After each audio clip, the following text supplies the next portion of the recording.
came after the funeral.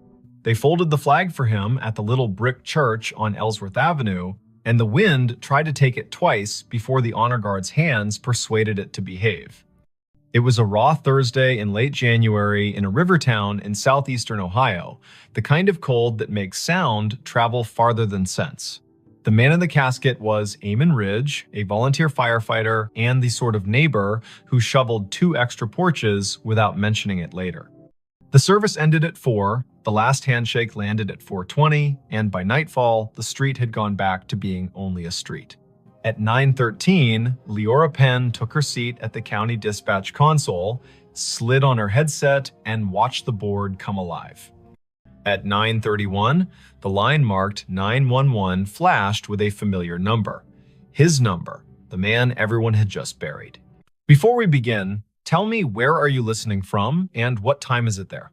Leora had fielded storms and barn fires, and wrong turns called in as kidnappings. She had coaxed calm from people whose words came like hail on a tin roof. She had heard the first breath of a baby through a phone held in shaky hands, and the last breath of a stranger who needed someone to hear it. She was 34, kept her hair short to keep the headset from snagging, and wore a gray cardigan because the room ran cold to keep the computers honest. Her desk held 2 photographs wedged into the bezel of the monitor. One showed a river in summer, green as a promise. The other showed Eamon and his daughter Cass standing in front of the station engine with that look people get when duty gives them a reason to grin. The year was 2022. The county had upgraded the system, and the board pulsed with the soft light of new money that still felt like a borrowed suit. Lines identified towers and cross streets. Repeat callers had little tags. When Eamon's number flashed, it wore the tag she had put on it a year ago, Station 4. Her stomach made a small, foolish turn. Her hand did not. She tapped the line open. 911. What is your emergency? Static, not empty. The kind of static that carries weather in its mouth. A faint hiss like tires on wet asphalt far away, then a click as if someone had covered the microphone with a thumb and lifted it again. Leora glanced at the automatic location box. The system offered a circle that could have been a dozen blocks wide and no more. The tower showed the bluff above the river. The timer on the call rolled past 10 seconds, then 15. The headset warmed in her hand. "Hello," she said, voice even, the way training turns fear into architecture. "If you can speak, I am here." Something moved under the static. A breath, slow, disciplined. The way firefighters learn to breathe through a mask like they are rationing the ocean. She had listened to Eamon for years as he called in traffic stops and barn smokes and mutual aid requests in that unshowy voice he kept, even when the ceiling thought it was tired of being a ceiling. Her throat tightened without permission. The board did not care. It kept time. The night supervisor, Brandt, rolled his chair closer, not touching her cord. He was 50, part-time philosopher, full-time keeper of snack drawers. His eyebrows asked a question he did not give words to. Leora tapped a note onto the incident log with deliberate fingers. Caller number displays as decedent from earlier funeral. Open line. Faint audio. Possible misroute from memorial device. Possible spoof. Monitor. "Eamon," she said quietly, because sometimes names open doors the way keys do. "If you can hear me, give me any sound." The line breathed once more, then found a voice. Not bright, not ghostly, a man speaking like someone who had walked all day and only now remembered he could sit. It said one sentence, 3 words, patient, back door locked. Brandt's hand hovered over the radio mic. Leora nodded once. He paged Station 2 because Station 4 was morning, and Station 2 would show up with their coats half buttoned and their hearts arranged like a team. He sent them to the Ridge home on Quint Street, the small white place with a porch swing that had never let a guest feel foolish for needing to sway a minute. Leora kept her voice on the line. "Back door, locked," she repeated, writing it, hearing it, feeling the way the sentence wanted to be a map. "Is someone inside?" Nothing answered at first. Then a second sentence, softer. "Cass asleep." Brant's fingers were already moving the way piano players do when the song makes them want to be faster than they are. Officers on the midnight swing shifted their routes without complaint. The medic crew out of town angled their rig toward Quince in case Grief had found a trick that needed medical names. Leora sent a quick text to the on-call clergy liaison because the county did not believe in letting families be alone with what they could not name. "Amen," she said, "steady. We're sending them. Stay with me if you can." The line hissed like rain on a steel roof, and then went quiet.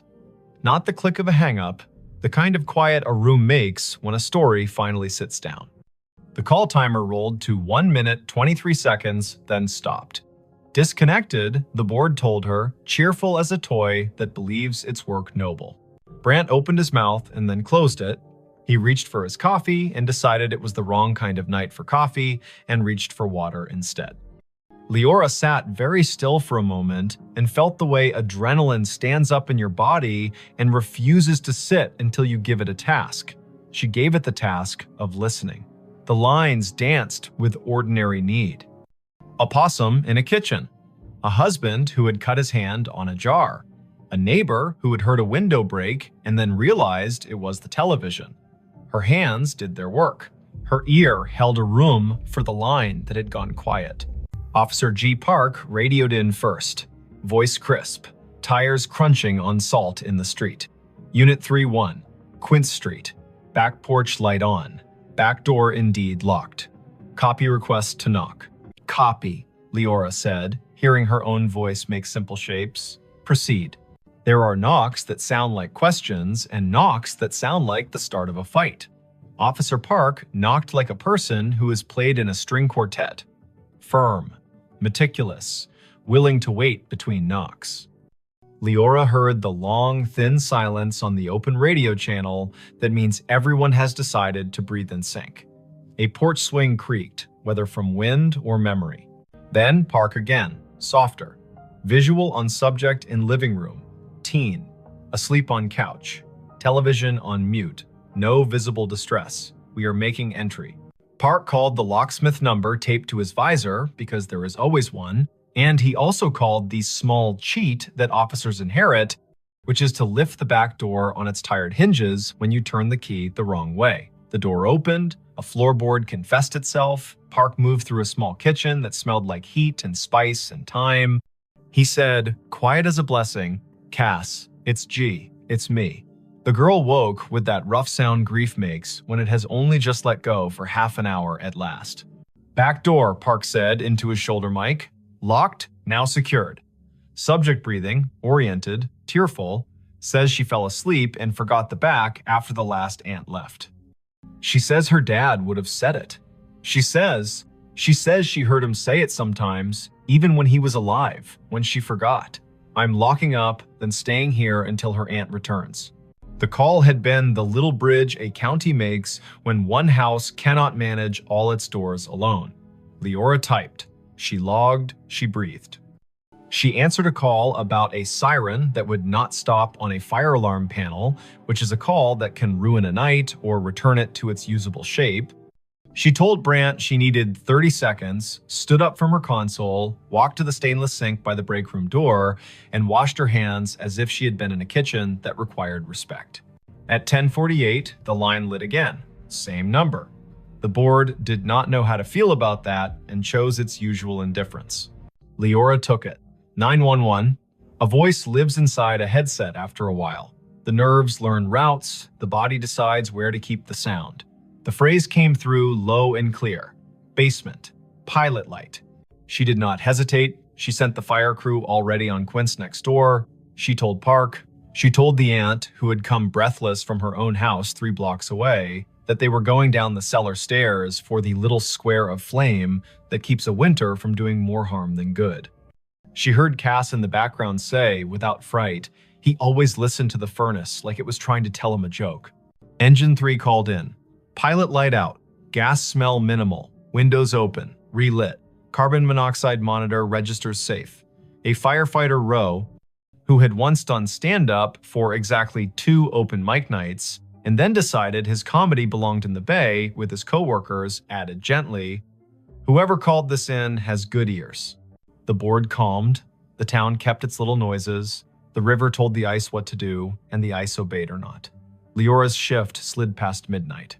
At 1:19, she poured tea she did not want and drank it because warm things are a kind of law. At 1:40, an old man reported a woman knocking on his side door asking for a light, and she sent Park and his partner again, and it turned out to be a neighbor who had locked herself out, and they laughed about solutions and did not mention grief, so it would not be tempted to take that house too. At 2:19, when the dispatch room feels like a lighthouse that forgot whether the bay is wide or just an eager creek, the line lit a third time. Leora did not say amen out loud. She let the humanities teacher voice in her head that once told her names have heft say it for her. 911. This time the sentence was longer. Not elaborate, not difficult. The kind of sentence men say when they've spent their lives making tool lists. Check the pan on the back burner. Leora's fingers moved before she could tell them to, and 10 seconds later, Park said on the radio that a pan of oil sat glowing on the stove, forgotten by a cousin who had come bearing food, and then wept, and then gone to call another cousin and set the phone down on the porch rail. Park killed the burner, slid the pan onto a cold eye, and said, "Tell whoever's on that line thank you again." She said, "I will," and understood how inadequate that was, and also how there is no better sentence at 2:20 in the morning when a house has been held upright by 2 extra words spoken by a man with no air left to push them. By dawn, the calls had slowed to their usual winter trickle. The board made its little satisfied beeps, the shift change crept near. Leora printed the overnight logs for the lieutenant in charge and set them in the bin with the neatness of a person who believes paper is a form of kindness. She took off her headset, set it on the hook, and let her neck decide it had been a stiff night. On her drive home, the river looked like a sheet of hammered tin under a sky that had not yet decided whether to blush. She stopped at the corner store for milk and oranges. The clerk rang her up and asked if she had been at the funeral, because everyone had been at the funeral, even if they had not parked their bodies in a pew. Leora said yes, and the clerk said he had known Eamon since they were boys, back when the river took 2 boys and gave back 1, and how the one who came back had never raised his voice again, unless it was to make a frightened kid laugh in a smoky basement. Leora listened. The clerk put 2 extra oranges in her bag, the way men do when they feel the night reach its hand into the room and cannot keep all the light from leaving. She slept until noon and then sat in her kitchen with the radio low and the blinds open to teach the afternoon how to behave. Her phone chimed with a message. It was Cass. Leora had given her number to the aunt without thinking, and nothing about this felt like a boundary violation now. The message was a picture of a backdoor lock and a caption. "He did it again, thank you." She replied, "You did it." He reminded, "That is a team." Cass sent back a heart in the color teens choose when they mean it and do not want to seem silly. Word traveled without gossip's teeth in it. People told each other the version they could bear. Some said the call after the funeral had been a trick of towers, an echo, a message scheduled by a grieving mind that had set a reminder on a phone. Some said Eamon was still doing his rounds, making sure pilot lights and pans behaved. The chaplain said he did not know the mechanics of it and did not care, that love gets to serve in whatever uniform it likes. The fire chief said quietly to Leora, "If my number ever lights your board and I am not in a position to help myself, send the crew. I will not be offended if you use my name to get them there faster." It is Wannon. The next week brought the kind of snow that erases the edges of things. Leora worked 3 overnights in a row and learned to sleep in squares of 4 hours like a cat. She took a call from a man who had found his wife on the floor and guided him to count and compress, and the medics arrived before the counting rasped the hope out of his voice. She took a call from a woman who had locked herself in a bathroom because her boyfriend had stopped being gentle, and she kept the woman talking about the photograph on the wall while the officers climbed the stairs 2 at a time. She did not think about the line until it lit again 2 Fridays later at 1 in the morning. She kept her voice clean. 911. Eamon's voice came again, thinner, like a person speaking through a scarf. It said, in a tone part instruction and part apology, "Box of matches in the junk drawer beside the oven. Throw them out." She told Park. Park went. He opened the drawer and found a box that had wicked itself damp and mean. He took it to the back porch and soaked it and binned it, and then came inside and wrote a sticky note for Cass that read, "Your dad told on you." She woke to it and laughed in that shocked way laughter has when it has been given back its license to exist. Not every call was that kind.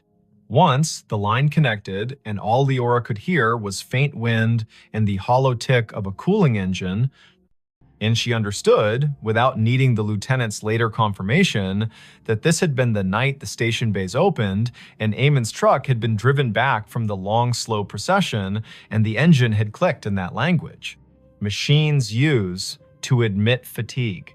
Once, the line carried only a sound, like boots on gravel, exactly 3 steps, then the pause of a man looking at a sky he used to know from a ladder truck. Once, nothing came at all. And still, she stayed on the line the way you stay on a porch after a friend has gone inside, just in case one more sentence needs to come out and walk around in the air. Spring loosened the river. April made the churchyard look less stern. Cass finished school with a concentration that made her teachers write small notes on the bottom of her papers. "You have turned into a person who trusts herself."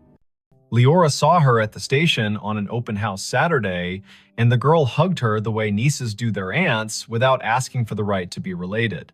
They stood under the engine bay's great door and listened to the way small kids treat sirens like musical instruments when given permission. Cass said she sometimes still heard it, the way a voice comes into a room without needing to open the door. She said the voice had told her to bring in the porch rug before a thunderstorm that would have flung it across the block. She said the voice had told her to drink water before her stomach had the language to beg for it. "What do you think it is?" she asked, not demanding that it be a ghost or an algorithm. "I think you live in a county where people answer one another when called," Leora said. "I think sometimes lines open from one room to another because the rooms were built that way by love. I think if we say it out loud too many times, the day will get shy and pretend it never happened. And I think your dad trained his whole body to go when someone needed a sentence, and I do not know what training looks like later." Thanks for watching Allen's To Help Pray. Cass nodded as if she had been offered advice about lifting with her legs, not her back. She put her hands on the engine's bumper like a kid checking the pulse of a whale and whispered thanks in the dull shine where she thought it might carry.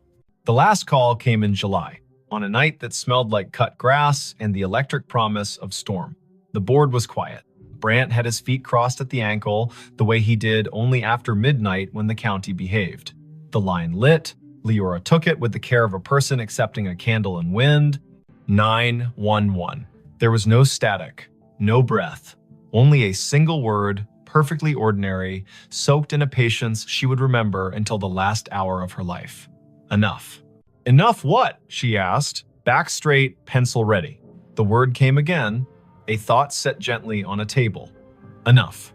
Then a long exhale, the temperature of a day in which someone has put down a tool they are proud to have used and is ready to wash their hands. She typed the word. She did not send units. She did not mention it to Brant until the end of the hour, when she said it out loud the way you say a number twice to make sure you got it right. He nodded. He threw a cough drop to her like a baseball, and she caught it and laughed because bodies insist on living. There were no more calls after that. The system reassigned numbers as systems do. The board forgot how to glow with that tag. When Leora sat at her desk and the photographs leaned against the monitor made their steady witness, she still sometimes heard the faint tap of a firefighter's gloved hand on a doorframe, the universal signal for ready. She bought a small, heavy key hook for her own kitchen, put it by the back door, and never forgot again. She found that when she walked past the Ridge place on mornings when she needed to see the river before she could trust the day, she would look at the back door and feel not a haunting, not an ache, but the exact rectangular comfort of a thing that had been understood and done. If this kind of thing ever happens where you live, if a phone rings after a set of shoulders in town have lowered themselves to the work of grief, if a name appears on your console that your heart wants to call impossible, do what Leora did. Answer. Stand in the narrow bridge between rooms, ask short questions with soft edges, send help, write down exact words. The world is made of exact words and the work that follows them. Believe nobody and nothing too hard. Let the river decide what is memory and what is rumor. And when the voice finally says enough, let your hands say thank you by resting them, palm down, on the desk you have kept clean so the night can put its weight there for a minute. And if you are sitting in your kitchen with a back door that gets forgetful, say the date out loud to bring the day to heal. Late January 2022. Early April 2022. The hot night in July when rain forgot its manners. Say the town's name so it will remember it has one. Say Amen. Say Cass. Say Leora. Practice the sentence that saved a pan and a pilot light in a teenager who deserved a house that understood locks. Back door locked. Then lock it, then sleep. The county will keep its watch. The river will balance its own ledger. Somewhere, a dispatcher you will never meet will lay a pencil down on a pad with a line drawn through the last open box, a small, perfect check that means this part of the night is finished and the next part may begin. He found a staircase in the lake it still goes up. He saw it when the wind fell off and the lake lay down like glass, a sudden stillness that made every shoreline detail stand at attention. The afternoon sun had taken a step toward evening, yellowed and steady, and the north cove of Lake Lanier went calm enough to show the bones under it. He cut his aluminum skiff to idle and drifted toward the pale shoulder of exposed clay. There, not random at all, a run of stone steps pushed up from green water and kept going into nothing the shore could explain, even and true, as if they still believed a front door was waiting at the top. Before we begin, tell me where are you listening from and what time is it there? This was late September 2022, after a summer of stingy rain and long afternoons when the heat felt like it had signed a lease. The lake sat northeast of Atlanta, a blue map of drowned hills and red clay coves, and that year it had read its gauge and decided to show some of what history had asked it to forget. Foundations revealed themselves like old teeth. The ghostly lanes of a two-lane road slipped out of the murk and pointed nowhere. Between Bald Ridge and the mouth of 6 Mile Creek, a staircase announced itself and waited for a person with the right kind of attention to see it. Riven Kettering had that kind of attention. 38. A carpenter and part-time rescue diver who liked small engines and the honest work of making broken things carry weight again. He lived in a rental off Pilgrim Mill Road with a dog who had taught herself to sleep through sirens. He was not a romantic, not really. He was the kind of man who listened to what a hinge said when it wasn't being looked at. The lake had been a job and a solace for him since he moved down from the foothills of Tennessee a decade earlier, and on afternoons like this one, he took his old skiff out to idle over the drown. The staircase began 3 steps below the surface, pale rectangles set into the clay, then climbed above waterline, slick with algae, where yesterday had touched and left. 12 risers showed drop. They marched up the bank as if they had no intention of stopping, then continued past where stone ended, the air holding their measure with a confidence that made nothing in Riven's head feel quite steady. He nosed the skiff forward until its snub bow made a soft knock against the lowest dry riser. The hull and the stone talked for a second, low and hollow.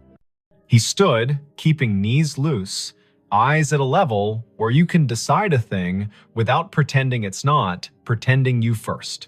The steps were fieldstone set into a poured bed, careful work from when hands were steadier because nothing had asked them to type yet. He could see where the mortar had let go, hairline by hairline, and where a leaf had chosen to become fossil rather than compost. He stepped out. The rock took his weight with a small, agreeable groan. He climbed, counting aloud the way you do when a rhythm wants to prove it's a law. 7, 8, 9. A wet line at his ankles where he had waded the shallow to push the skiff in. 10, 11, 12. He stopped where stone ended. The sidewalls rose one more course and then gave way to air. Ahead of him, nothing. Above him, more nothing. And yet his right foot, when he slid it forward with the caution of a man who had once fallen through a rotten porch and did not intend to audition for that pain again, found resistance. Not stone, not water. Not empty. A density like stretched cloth, like cold-pressed sugar, like a stare that remembered itself and refused to forget just because the lake had been told to be a lake. He drew his foot back, scalp prickling, breath in a pocket he didn't want to open too fast. He looked around to see if anyone else had been presented this joke. No one. In late September, a Tuesday can make a cove your private chapel. Far out, a pontoon boat moved like a floor with music on it. Closer in, a blue heron had made the stump of an old post into a claim. Riven set his palm above the end of the stone into the air where a banister would be if someone had finished the thought. He felt nothing until he pushed a hair past what he thought was safe. Then he felt a boundary, the exact height of a handrail in a code book he could recite. He smiled despite the way his heart had decided to pick up the tempo. Something here hadn't drowned entirely. Something here had decided to keep going up. He does not scare fast, Riven. He is a man who has gotten into dark water at night, kindly, and come back calmer for it. But he respects a place with a memory. He went back down the 12 risers and climbed into the skiff and sat with his hand on the tiller and let the lake tell him if it wanted him to be braver than his grandmother would approve. The wind was a rumor now. On the far shore, a transformer hummed with the stale sweetness of electricity. He turned the motor off and drifted with his fingers brushing the gunwale and felt for the old current under the new. A loon called once out in the main channel, the syllable bending toward a kind of loneliness that doesn't need an audience. Riven looked back at the steps. The air above the 13th riser shimmered, a trick of light or a rule he hadn't been told yet. He swore softly in the old way that buys you permission to try again. He pulled the skiff onto the red bank, tied it off to a scar of root, and went back up the 12. He did what his hands knew to do. He turned a coin on its edge and rolled it along the last stone. When it tipped forward into air, it did not fall. It sat against nothing, as if pressed to a glass he could not see. He slid it forward with one finger and felt it drag over an edge. He slid his boot after it and met a tread that had weight. He put his full foot down and his bones agreed that physics had not been insulted, only invited to a different kind of party. He brought the other foot up. He stood on the 13th step of something that existed without confessing to the eye. He took one more. 14. He stopped. He is not a fool. He turned to look at the lake, which does not care if you find it holy or treacherous, so long as you understand which mood it is in. The cove held its breath. He stepped backward down the 2 air treads with a caution that felt like a prayer you say without agreeing you're saying it. He stood again on stone that had no arguments and breathed the kind of breath that renters of boats make when the motor coughs once and then forgives you. Lake Lanier carries stories the way clay carries footprints. Old towns lie under it, old churches, the ghost lanes of Old Federal Road. People will tell you about a stalled truck on a fogged bridge and a handprint on the back window after, about divers who won't go down a second time because they looked through a school of crappie and saw a porch swing move. Some of that is what happens when humans leave water to be the keeper of their history. Some of that is people being lonely and needing their fear to wear a costume. Riven carried none of those stories in the silly way. He carried them the practical way. He knew people had been told their land would drown for the good of cities they would never see, and some of those people had said their names into the bank and put rocks one on another to make the land remember. He went home with the staircase in his notebook and in his knees. He did not say the shape of it to the bartender at the place on Brown's Bridge, who called everybody chief. He did not post a photo because the lake punishes people who turn it into spectacle. He slept badly and woke before his alarm and made coffee meaner than necessary and drove back with a coil of thin rope and a chalk box and the tape measure he used when perfection had to be part of the bill. Morning Lake, blue as breath. The skiff skittered over wind ruffles and slid into the cove willing. He tied a chalk line at the last stone and played it out up the air, marking nothing with blue dust that caught in nothing and hung there like a trick. He laughed once, quietly. He measured riser height with the tape and found consistency that would have made a county inspector nod.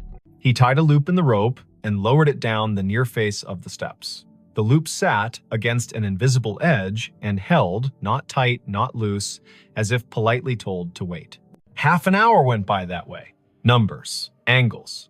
The carpenter in him building a drawing that would keep his fear inside its lines.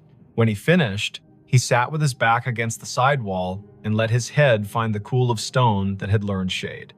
The world stepped closer. From somewhere he could not triangulate came a sound that reminded him of a bicycle bell rung just once. In politeness, he stood. The sound did not come again. He walked down the 12 and waited on the shoreline while the lake decided whether to ignore him or to grant him more. A woman called from the top of the red bank. Riven looked up.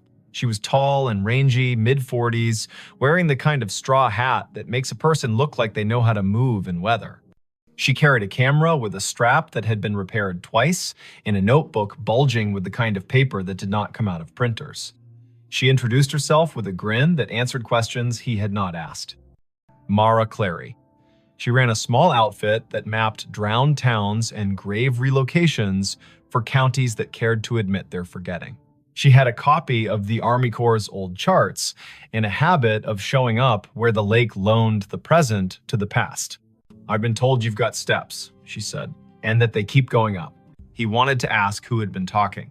He wanted not to have his name in a stranger's mouth. But she put her hand on the sidewall like a careful person says hello to an old horse, and the way her face took in what she saw made him feel less alone in his own seeing. He nodded.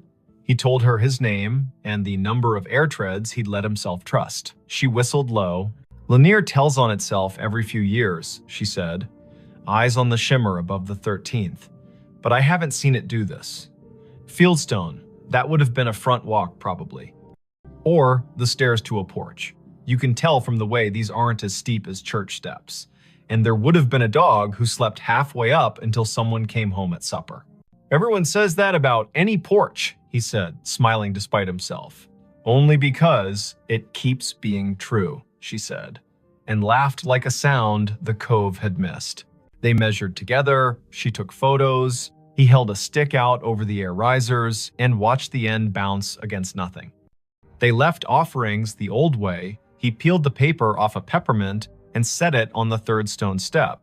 She untied a strip of blue cloth from her hat and tied it to the root that held his skiff's rope. The lake, if it acknowledged that at all, did not show it. She opened her notebook to a page where she had copied in neat letters the names and dates of households taken when the valley was flooded in the early 1960s. 2 farms had sat on this spur, the Sumter place, the Jory place. Sumter had 5 children and a clean way with fence lines. Jory was famous for a Sunday table and a sour temperament the rest of the week. The county had cut checks and called it a necessity. The stairs could have been either family's. But on the sidewall, low near the 5th riser, they found a mark cut into mortar with a nail or a stubborn penknife. A letter. "Jay, you think Jory," she said. "Or June," he said. "Or Josephine. Or a boy who didn't get to grow into his handwriting rights, their first initial into any stone that isn't busy." The lake made a small sound against the hull, a shrug. They came back the next day, and the next after that. In the afternoons, teenagers on rental jet skis came doing grammar the water did not admire. In the mornings, a heron watched like a magistrate. Once, a man in a bass boat cut his engine and drifted nearer and asked if the invisible was real or a trick. And when Riven told him the truth, he raised his cap and said, "Well then," and idled away because some facts want to be left alone to keep being facts. On the 5th day, just after noon, when the light loses some of its slant and the lake starts its long exhale toward evening, the air changed. Riven was on the 14th invisible tread, Mara 2 below on stone, the rope tied at his ankle as if that kind of thing would help. He felt a pressure move across his shin like a child's study of a newel post. The hair on his forearms declared a vote. He looked up. Above him, a faint dark line hung in the bright. A lintel, if you wanted to pretend to see one. A line where a door might have decided to sit if it still meant to.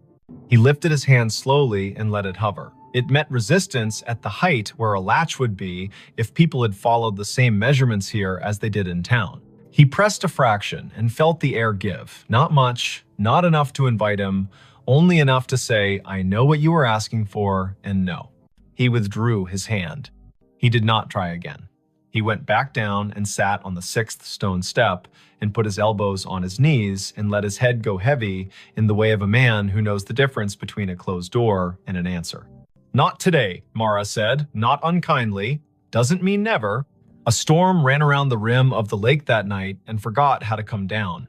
The next morning broke clean and noisy, with birds relieved to be right about the Sunday.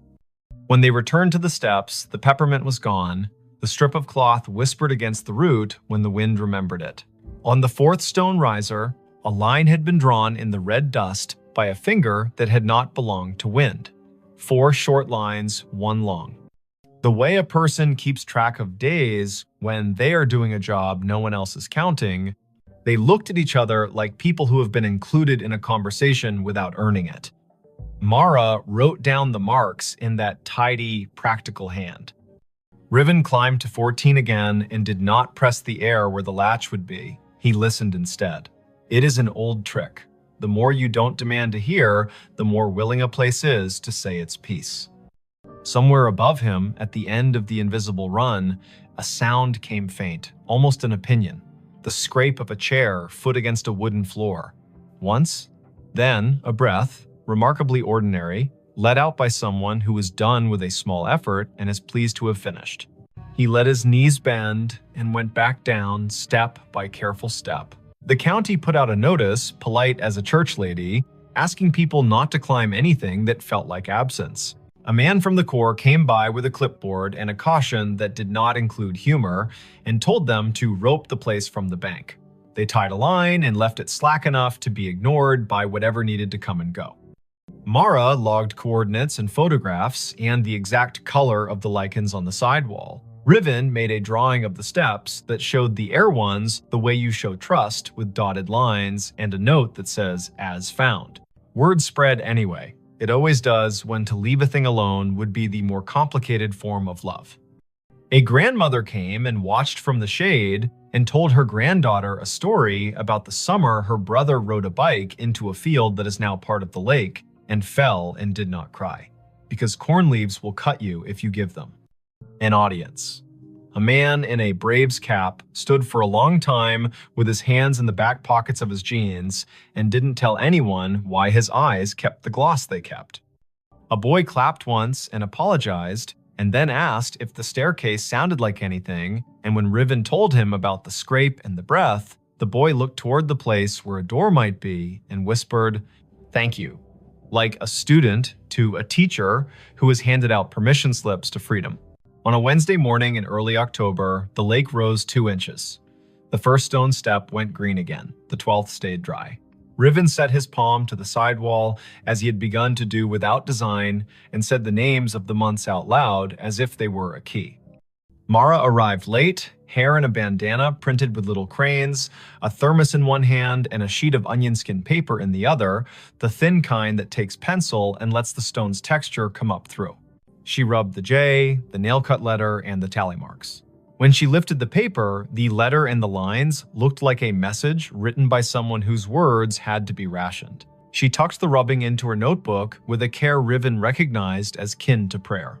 By noon, clouds built into a boast. Mara packed her camera because electric things deserve not to be insulted by weather.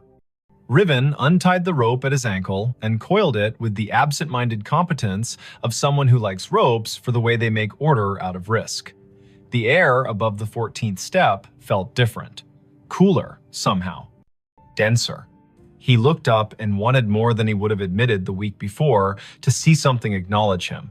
Not a face, not a figure, an idea. The lake refused. It kept to its rights. Before the storm broke, a small group arrived in silence.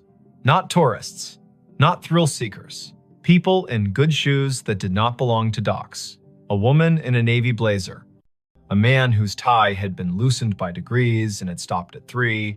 An older woman with a cane that looked like it had been carved by someone who understood trees better than money. They stood on the bank above the line and watched the steps like people watching someone figure skate after having once skated the same routine 3 decades ago and remembering what the body used to hold. The older woman spoke first, to the stone, not to the living. "You kept it," she said. "You stubborn thing. I told them you would." She introduced herself when Riven climbed down to the bank with his curiosity plainly showing. Ada Sumter Jory. Not a marriage, she was quick to clarify, but a habit of names borrowed and kept. Her father had been a Sumter, her mother a Jory by necessity and grievance. She had been 10 when the men from the government came and put stakes on the hill and told her they were measuring to make the river useful. She had been 14 when the kitchen was dismantled and stored in a relative's shed, and the porch chairs were put on a truck without the porch. She had been 15 when the lake finally climbed to the 7th stair and the dogs refused to sleep where they had always slept and had to learn ground new as a dollar. "My granddaddy set those stones," she said, chin lifting toward the steps. He knew the grade by eye. House stood there. She pointed at the air, ran long that way. Kitchen at the back, where mornings were honest. Stairs to the sleeping rooms tucked in right of the door. He told me we build stairs for coming and going and for waiting. That last part is where the world gets the math wrong. She cleared her throat once, a small thing that meant a larger thing had moved through it. "My brother wrote his letter J in the mortar before it set," she said, and smiled fully for the first time.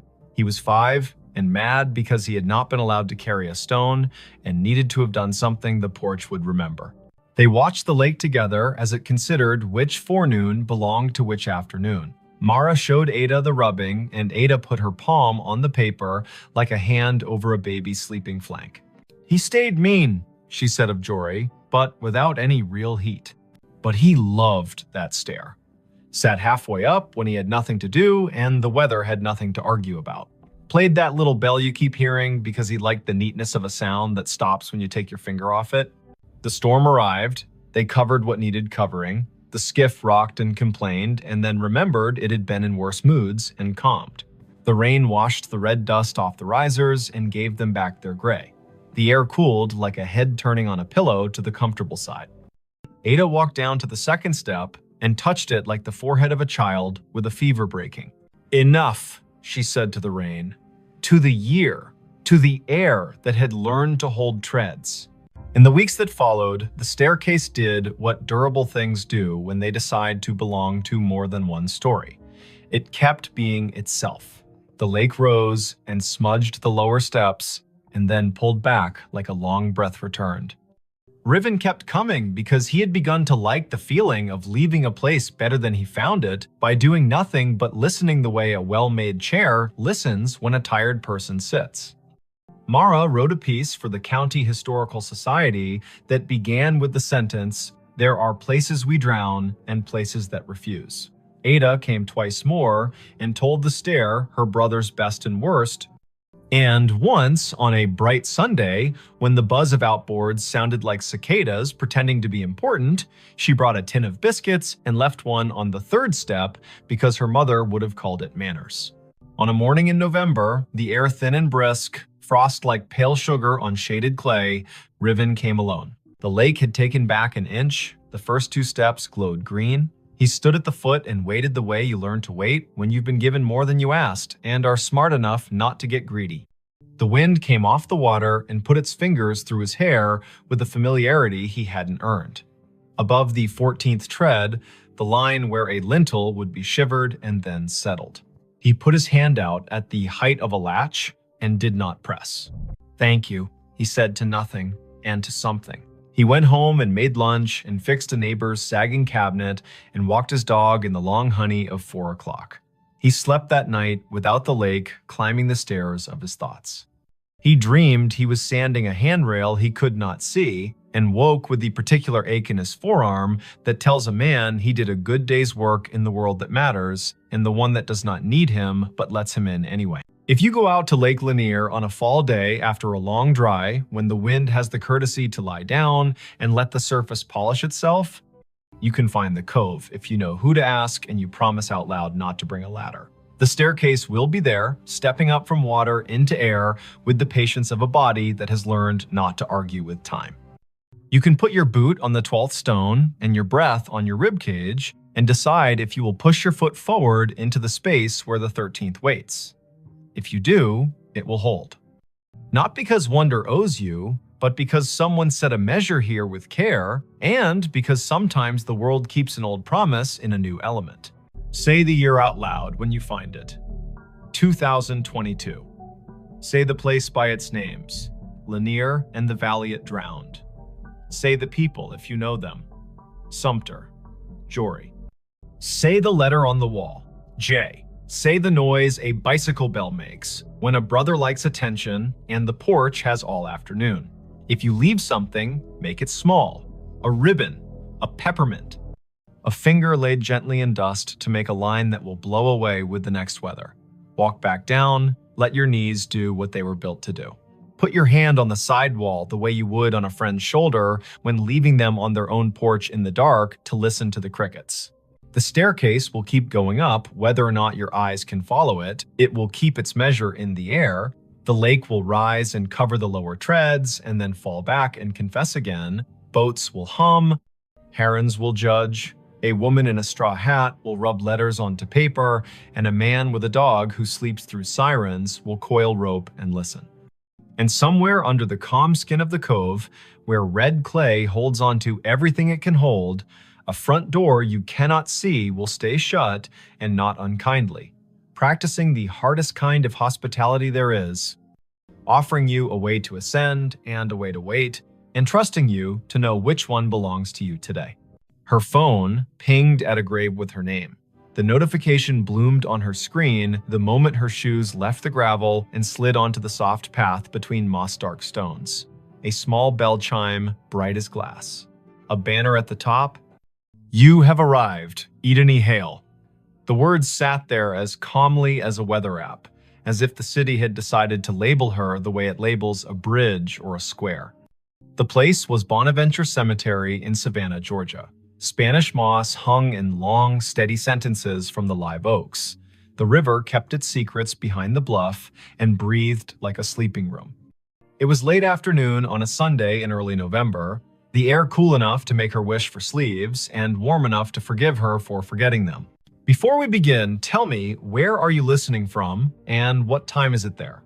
Her name was Edeni Hale, 28. She worked in visitor services at a small maritime museum upriver, the kind of job that made her memorize the angles of ships and the dates when storms came ashore. She liked fonts and quiet, and the sound salt makes drying on stone. She was visiting Bonaventure because her friend Anson had flown in from Minneapolis for a long weekend, and the two of them liked places that let you feel your breath in your mouth. The year was 2021. Phones knew where you were within decent intimacy. Some headstones wore small plaques with codes that asked to be scanned and promised a story. They had parked on Bonaventure Road under an oak that had learned to be older than most houses. The sky was simple, a clean coin of light. The volunteer at the office had given them a paper map and a soft-voiced list of locations worth the walk if you wanted your day to hold. Look for the little angels facing east. Find the section where the camellias keep blooming against instruction. There's a family plot that feels like a room you shouldn't step into without knocking. No one mentioned a notification. Edeni stared at her phone. The banner did not give a location like Section F or Plot 31. It was the same tag her calendar used when she arrived at work or home. You have arrived, Edeni Hale. As if she were a place. As if the grave were her. Anson leaned toward the screen and squinted. He was tall and light-footed, a teacher of high school literature who carried poems in his pockets like receipts. He read the banner and then her face and made a small arranging motion with his hands, the way he does when he wants to place humor where fright is trying to sit. That's a bug, he said, not unkindly. Or a geofence you made and forgot. Did you tell your phone to remind you to be yourself today? She clicked the banner to see where the phone thought she belonged. A map opened, a blue dot pulsed with the steady patience of a small heartbeat. A gray pin sat 100 feet east in a section labeled McAllister. The pop-up bubble above the pin read Ideni Hale in the same unsentimental font. She did not have a virtual contact called a cemetery. She had not created a reminder to arrive at her own name. The phone had decided the path curled between stones with dates that made you speak them out loud, because numbers are easier to hold when they come through the mouth. 1873, 1920, 2009. The Oaks leaned as if sold on the idea that the living need rehearsal space. Anson spoke a tour fact about a poet who loved this place and whose plaque visitors touch in a small, quick superstition. Idoni nodded because liking facts is a way of staying steady. Her pocket shook again. Another chime, the same banner. You have arrived. Ideni Hale. She breathed the way the yoga teacher on the internet tells you to. In through a count of 4, hold for 4, out for 6. They followed the path east until the bluff opened its shoulder and let the wind test their sleeves. The section ahead was a little higher, a little more sure of itself. A plot enclosed by low stone, dressed in ivy, sat beneath a live oak that looked like a table that had decided to grow legs. In the center stood a headstone gray as rain, taller than Idoni's shoulder. The name at the top held Ideni Hale. She stopped. You might have stopped too. Her name was not common. Her mother had found it in a book of Old English names and liked the way it sounded like a promise made under a tree.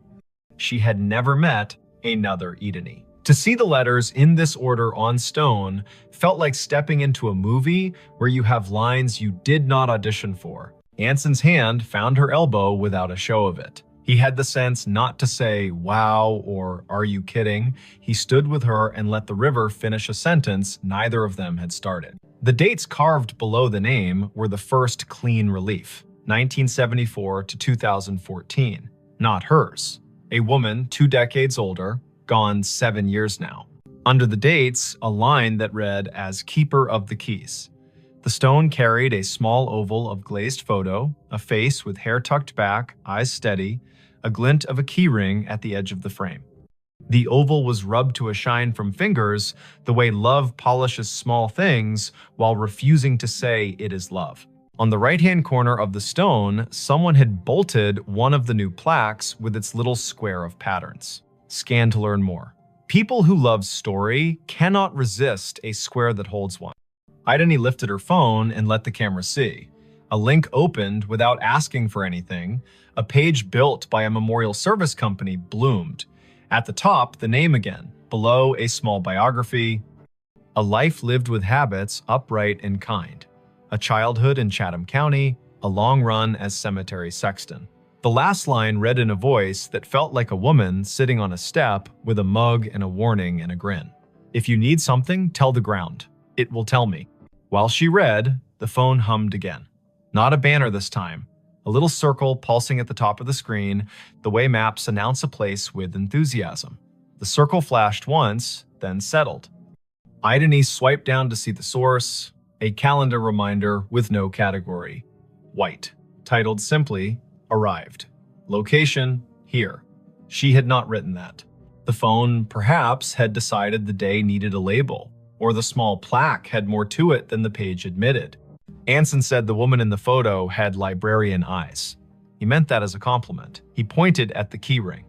He said his grandmother had been a keeper of the keys at a church in North Dakota, and those women know where every grief sits at every hour, the way a night janitor knows which chairs spit gum and which ones sigh.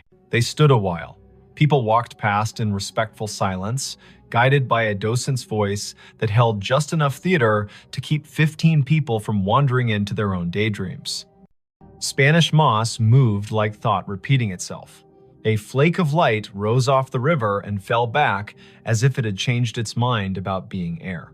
It would have been a good story already finding your own name on stone, a phone that had the audacity to tell you you had arrived, but something else decided to be true. A little tone sounded from the phone, the way sounds do when an app you forgot you had decides to help. It was the noise her AirDrop made when someone nearby wanted to share a photo at inopportune moments. The screen shifted to a dialogue. A file offered to send itself to her. The sender name was a string of letters and numbers that meant nothing. The file name read Keys. Anson leaned in and made his face calm.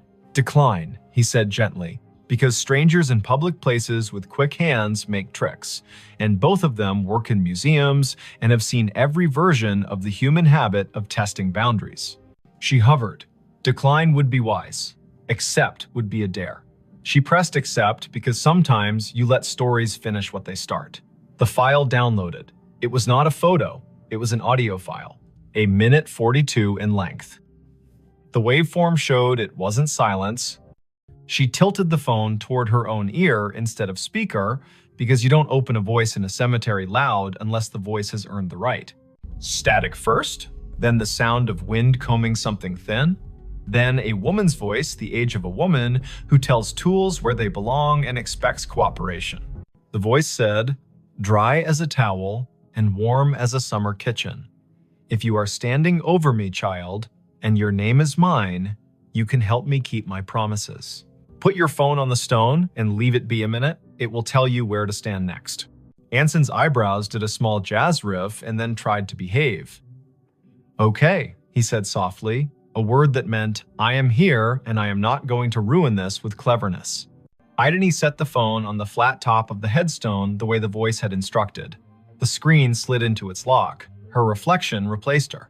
The oval photo looked past her shoulder the way old photos always do. She counted in her head as a way to keep the childish fear of being tricked from standing up and knocking the ritual with its elbow.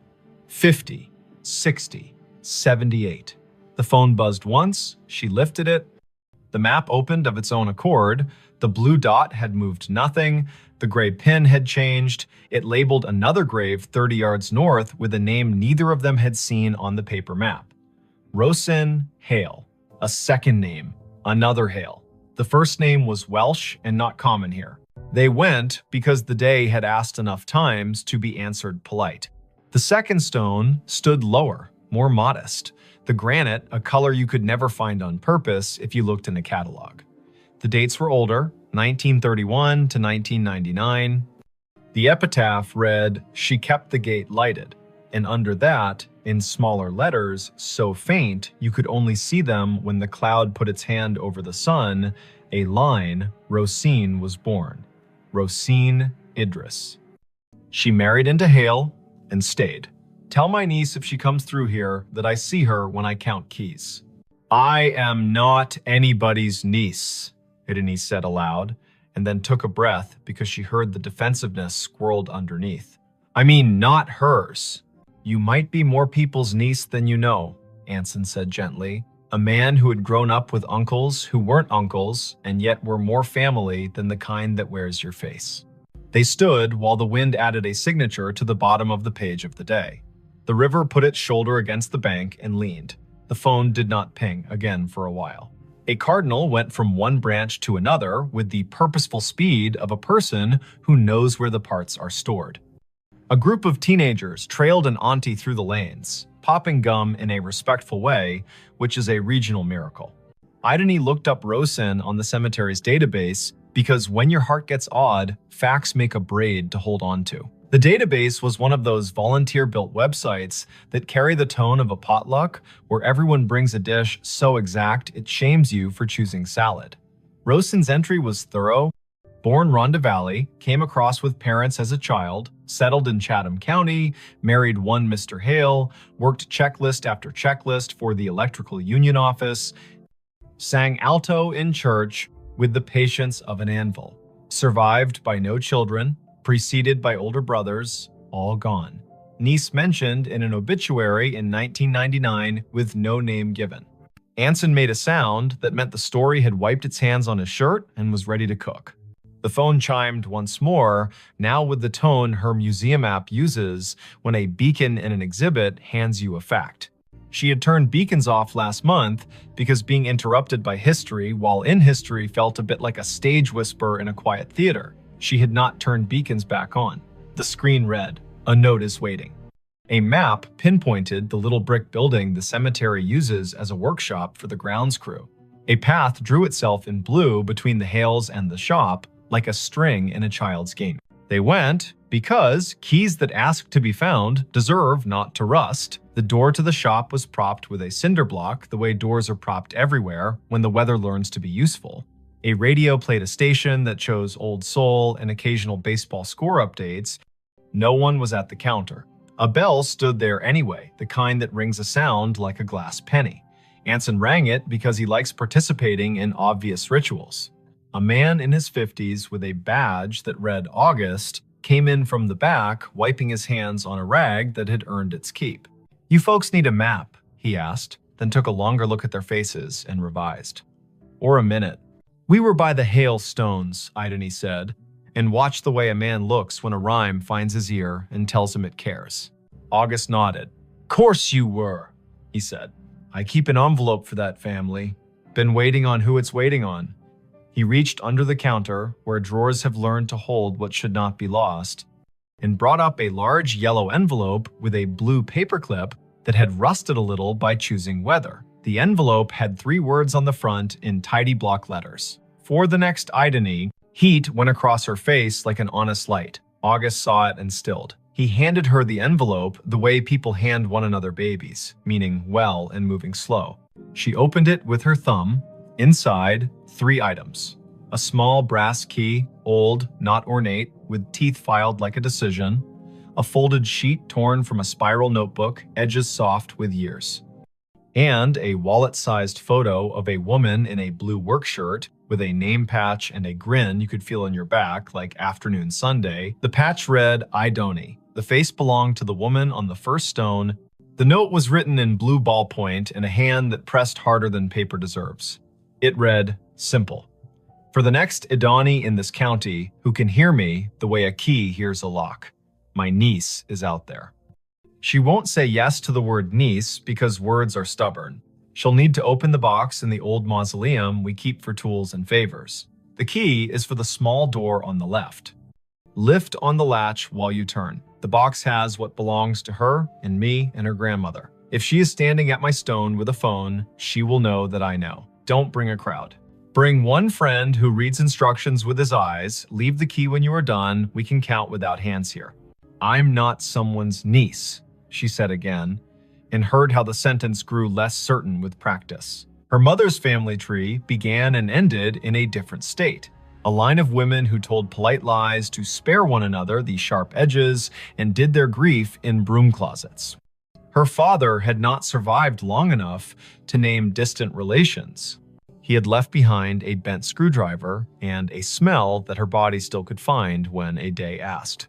Anson's hand found the counter in a quick pat, like checking for keys as you leave the house. "You don't have to be a niece to be the person meant to do a thing," he said. "But also you might, and it might not matter how that happened." August tapped the counter twice, a habit that sounded like a yes. "The small left door," he said. "People never see it. Take the path behind the office and go right at the angel with the missing hand. The mausoleum is the little brick one that looks polite. The left door sticks the way a lie sticks to a room. Do what the note said, lift and turn." They went back into the light. The blue string on the map did not bother now to draw. The path knew their feet. The angel with the missing hand stood where the volunteer had said, "Angels stand, face east," blank expression that suggested she had witnessed every century and found nothing quite bad enough to frown at yet. The brick mausoleum waited with that small pride buildings have when they know they are not the grandest on the block, but are the one that does the job without complaint. The left door looked like a panel added later. The brass latch had the smoothness that comes of being touched by people who mean to get work done. Idony slid the key in, the teeth caught, and then thought better of it. She lifted the latch with her other hand and turned. The lock gave. The door opened 6 inches and stopped, ticked by a wooden wedge that had been insinuated at the bottom by someone who had not wanted the door open